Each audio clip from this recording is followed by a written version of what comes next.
Hello, my name is Todd Miranda, and the purpose of this presentation is to demonstrate how to create a motion path in Microsoft Expression Blend. Let's begin by creating a new project. We'll create a standard application project, and we'll call this Motion Path.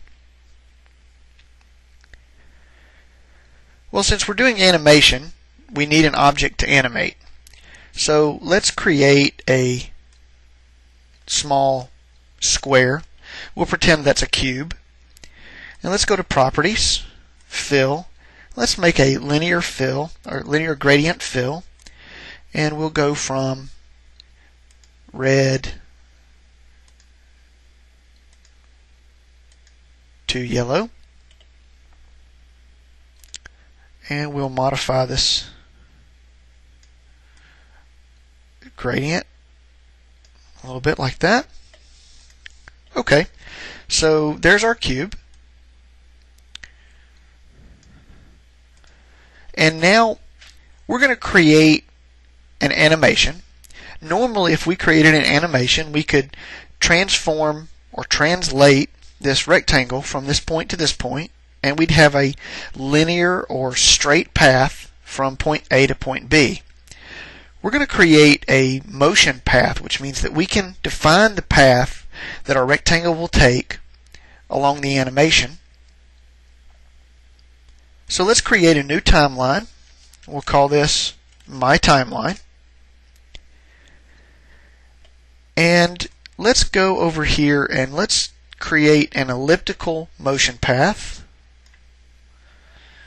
So we'll create a path like that. Let's set the fill to no fill. It really doesn't matter, but we're going to set it to no fill so we can, what we want to do is be able to just see our edge without really affecting anything else. So we'll keep our stroke and set the fill to no brush.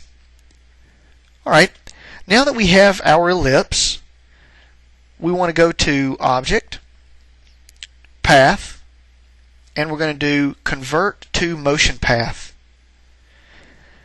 Now the first thing that's going to happen is we have to choose a target for the motion path, and the target is the element that we want to animate around that particular motion path. So we're going to choose our rectangle. Alright, now notice it moved our rectangle to the far right hand side of our ellipse. If you create an elliptical motion path, the starting point is over here on the right hand side of the path. If you create just a simple path using something like the pen tool, then the starting point is obviously the starting point of the animation. That is to say that the starting point of the path is the starting point of the animation. And if you use a rectangle, then the starting point is the top left-hand corner of your rectangle, which is the 0, 0 point of your rectangle. Alright, so let's see what happens if we just click the play button at this point right now. Alright. You see that the animation has been created for us for the rectangle to travel around the period of the ellipse. If we expand the ellipse, we can see that we have some subcomponents of our ellipse here. And expanding our rectangle, you see that we've got some sub-translations of our rectangle as well. The one that we're interested in is the motion path. Now, we can also see this little gray bar with the two blue bars at the end. We can extend or decrease the amount of time it takes for our rectangle to go around our motion path by either extending that or decreasing it. So we'll extend that out to 3 seconds. And now you see that by moving the play head along our timeline, we can look at the position of that rectangle at any point along the play line. So let's play that, and we see that we've got a little bit slower animation. Now one thing to note at this point, if we really wanted to do this, we could get rid of the ellipse. The ellipse is not part of the translation. It's not part of our timeline necessarily, if you notice. So we can actually remove the ellipse object because we've already used that to create our motion path. So now if we click our play button, notice we still get our motion path. Our rectangle travels along the motion path. But if you notice, it still looks very two-dimensional. And what we might want to accomplish with that elliptical motion path is this idea of the rectangle moving along a 3D plane that's coming a little bit closer to us and then moving farther away from us. So in order to simulate that, we need to modify the way that our rectangle looks as it travels along that motion path to give us this perception of depth. So let's do that. If we move our playhead to the beginning point of the animation, so that's our starting point of the animation, and we'll create a timeline there.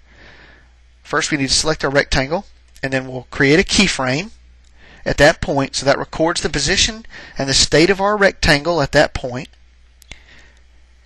Now we want to move the rectangle or the playhead to a position along the timeline such that the rectangle is much closer to about the middle of the front of our ellipse.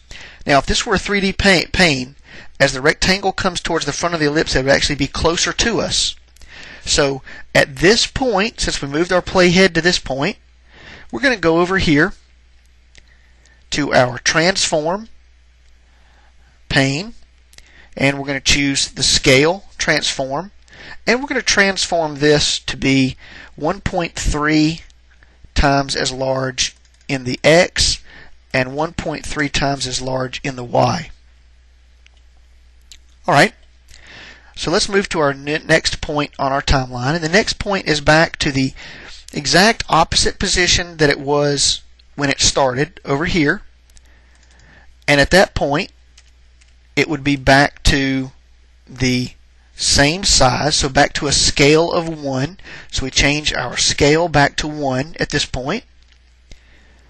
Now we're going to move back to the back position along our ellipse of our rectangle, and at this point we're going to change the scale to be smaller. So it was 1.3 when it was in the front, so we're going to go 0.7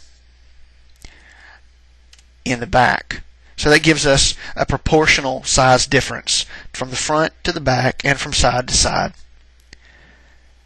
And then let's go to our ending point of our animation here, and we're going to change the scale back to 1 because we want it to be back to the scale that it started with. So what we've done here is, you can see we've created keyframes for our rectangle along the path or along the timeline that our motion path extends through, and we've just affected the scale of our rectangle to give us this little bit more of a three-dimensional look to our animation.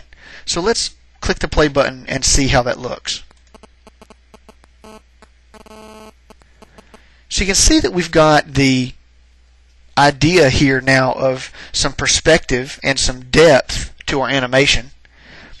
So one thing that I want to demonstrate about motion paths, that's just a single rotation around our animation.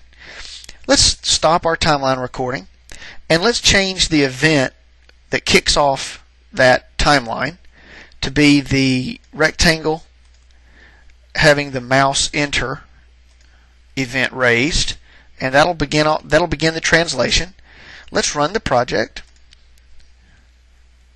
So now when we click on our rectangle, we get our three-dimensional look for our rectangle flying around the motion path. That's great. But it only goes around once.